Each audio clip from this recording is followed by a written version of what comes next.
Salut à vous tous, c'est Didier le Volant. Aujourd'hui, c'est la première fois que vous m'entendez parler sur la chaîne et je vais vous parler d'un sujet qui m'intéresse beaucoup, c'est-à-dire le sport automobile. On entend en général le sport automobile, on l'entend par la Formule 1, la compétition automobile type Le Mans ou les voitures de série, de tourisme plutôt. Mais il y a également un autre format qui est très intéressant, c'est celui qui va être dans le numérique via l'e-sport. On peut le retrouver notamment sur des jeux comme Forza, Assetto Corsa, Project Car, Formula One, mais également GT Sport. Et c'est sur ce jeu que je vais m'attarder pour construire cette vidéo. Pourquoi est-ce que j'ai eu envie de parler de GT Sport alors que d'autres jeux comme Formula One notamment proposent un système compétitif qui est très élaboré et un intérêt très fort? Tout simplement parce que Gran Turismo a quand même un passif plutôt intéressant vis-à-vis de la compétition automobile. Dès GT4, il y avait notamment la GT Academy qui a permis aux meilleurs joueurs du jeu de se confronter l'un à l'autre dans des événements offline et à la suite de ça d'obtenir des baquets dans des équipes réelles liées à leur excellence sur le jeu. Aujourd'hui, Gran Turismo Sport en est à sa seconde année de compétition officielle de la FIA. Il faut savoir que c'est un jeu qui, depuis fin 2017, se renouvelle de manière mensuelle avec l'ajout progressif de véhicules, aussi bien réels que fictifs, que les circuits. C'est ainsi qu'on s'est retrouvé avec le Red Bull Ring, Spa, pour ne citer que, mais également des circuits fictifs comme Sardaigne ou Alsace, et des véhicules réels comme fictifs. On peut penser notamment à la Supra en véhicule comme les Vision GT qui sont également des véhicules élaborés par des marques spécialement pour le jeu et qui sont de vrais prototypes. L'expérience est également renouvelée par l'ajout de circuits un peu différents ou de variations de circuits. On peut penser notamment à l'ajout progressif de versions pluie de certains circuits, ce qui permet notamment aux pilotes de redécouvrir le circuit avec de nouveaux réflexes et de nouveaux repères à prendre. Le système compétitif du jeu est lui découpé en deux segments bien distincts avec deux autres qu'on peut rajouter. On va dire qu'il y a deux modes principaux e-sport qui se déroulent dans un premier temps online. Donc il va y avoir les Manufacturer Series qu'on pourrait traduire par compétition de marque, si je peux dire, de constructeurs automobiles, où un ensemble de pilotes vont en gros défendre les couleurs d'un constructeur, ce qui va permettre par un système de points de le qualifier à des événements offline. Donc il va y avoir 12 constructeurs, tout simplement, qui vont être choisis, c'est-à-dire les 12 premiers sur un classement qui est défini par le jeu. Il faut savoir que c'est comme la Nations Cup que je vais vous en parler après. Il y a 5 régions qui défendent, ça va être l'Amérique du Nord, l'Amérique centrale latine, l'Europe, l'Asie et l'Océanie. Ensuite, il y a également la Nations Cup, où les pilotes, là c'est une compétition individuelle, ils vont devoir gagner le maximum de points à l'issue de rounds de série, et ensuite les 24 meilleurs mondiaux vont pouvoir participer à des événements offline. Il y a également deux autres petits ajouts supplémentaires qui sont un peu plus secondaires. Il y a également le Time Attack, qui consiste d'avoir un combo précis sur un circuit, par exemple on va dire groupe 3 Red Bull Ring, ce qui permet aux pilotes de s'entraîner sur un type de circuit.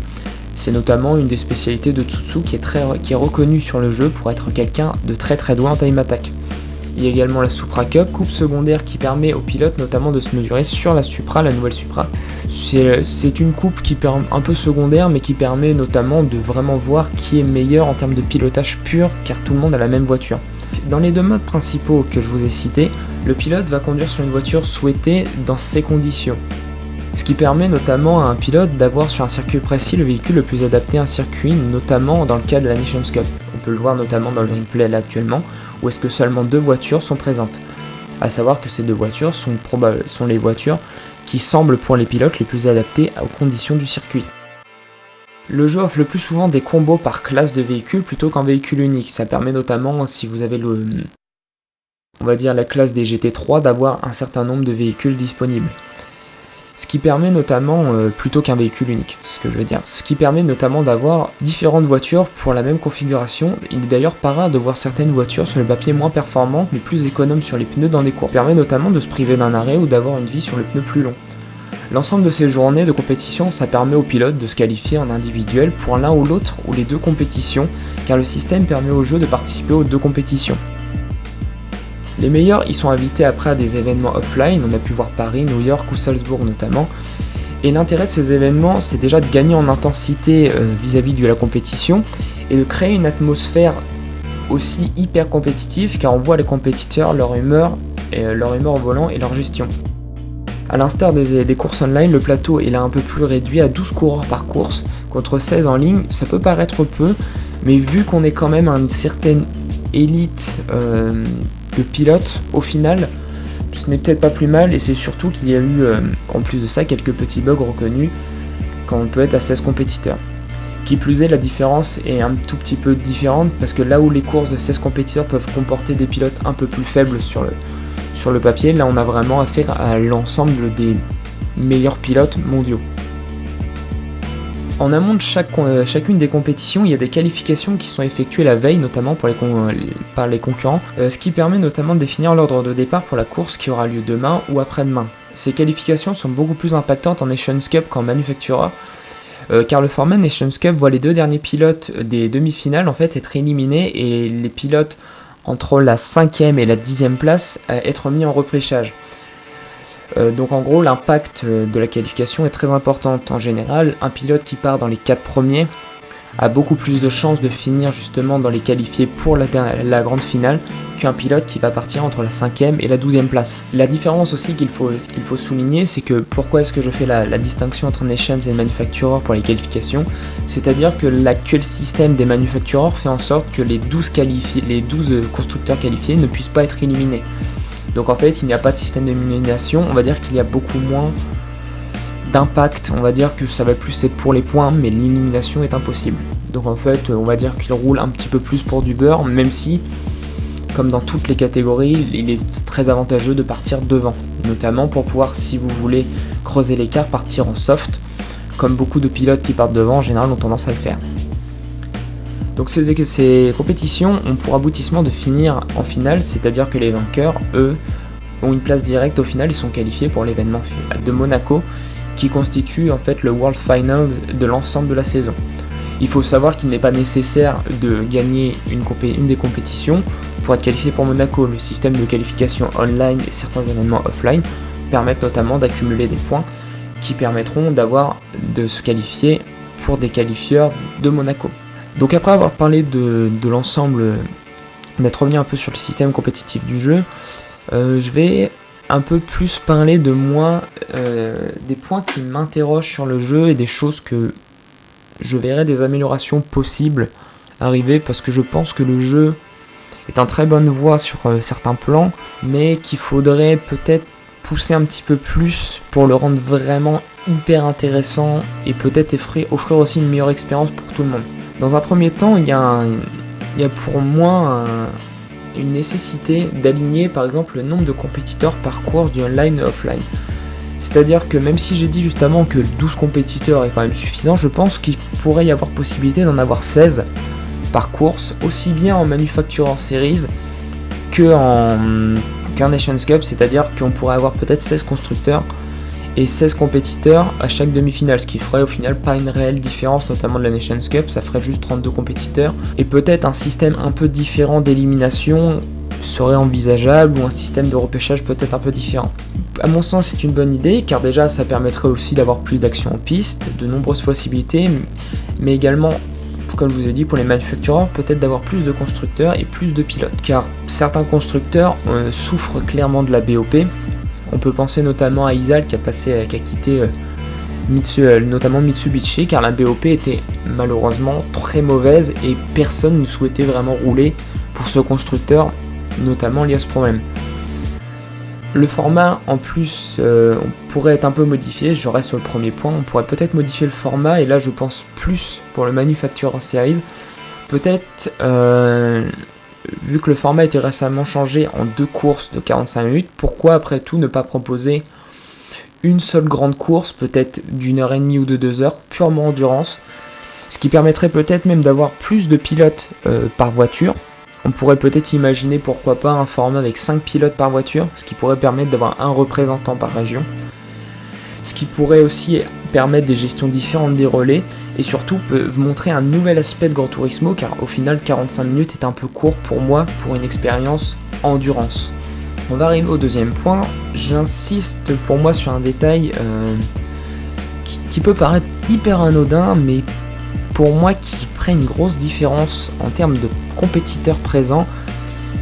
Je pense qu'il est inutile actuellement de permettre aux pilotes qui ont déjà gagné un événement, donc actuellement il y a Nicolas Rebillard, Igor Fraga et Mikel Zal, qui sont déjà qualifiés pour Monaco. Je pense qu'il est inutile de les laisser conduire par exemple en Nations Cup, pour la simple et bonne raison que je pense que il gâche à proprement parler un possible nouveau vainqueur.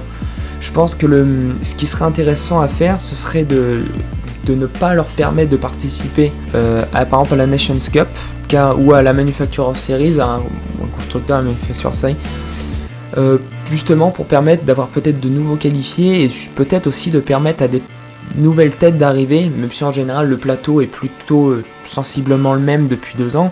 On pourrait peut-être avoir de nouvelles personnes qui arrivent par région, par exemple à permettre avec la victoire de Isal de mettre un nouveau pilote de la région Europe à sa place, si vous voulez. Vu qu'il a déjà une auto-qualification, il pourra toujours continuer à s'entraîner pendant les Nations Cup qui sont online, mais ne pas lui permettre de participer aux événements offline, ou alors participer en tant que guest, à la limite quand ils font des courses avec des célébrités d'internet, si je peux dire.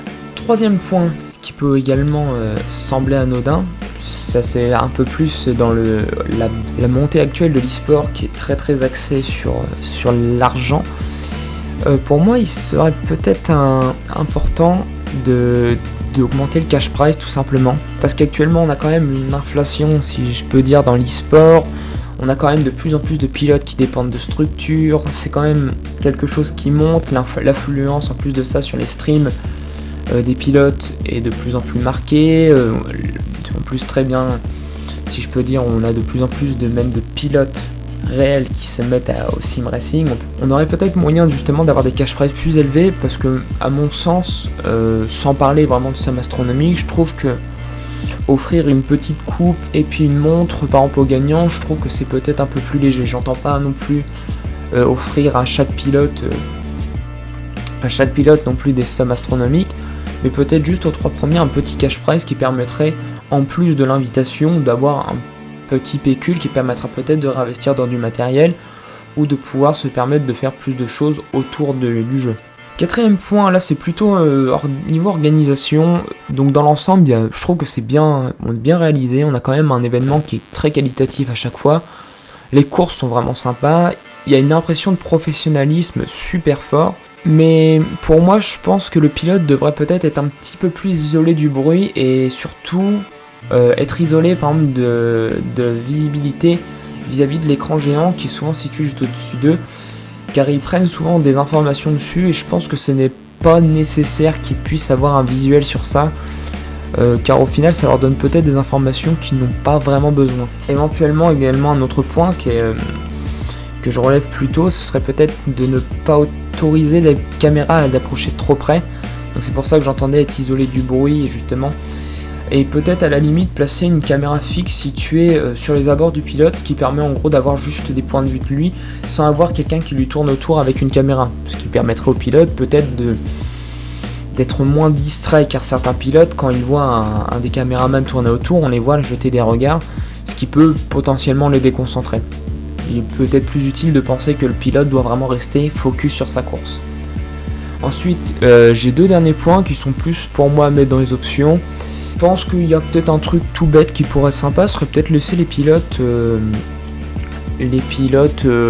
rouler avec leur propre carrosserie, si je peux dire, juste pour offrir un peu de diversité au-delà des drapeaux simplement qu'on peut avoir comme sur la Red Bull des pays.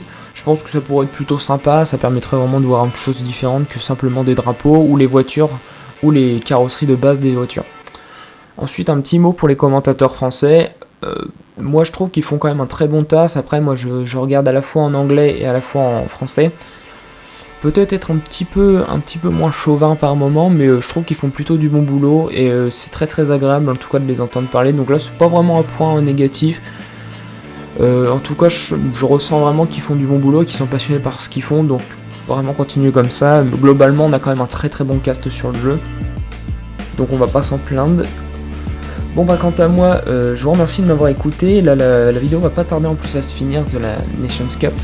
Donc vous pourrez retrouver le replay qui sera, je mettrai le lien du cast officiel, donc il n'est pas en français malheureusement, il est en anglais. J'espère que vous avez apprécié la vidéo. Donc vous pouvez me retrouver sur les réseaux sociaux. Bon, je publie pas forcément de trucs intéressants, mais si vous voulez parler de course automobile, y a pas de souci. On va reprendre des speedruns également sur des jeux et des courses d'endurance de GT1 et GT2 notamment.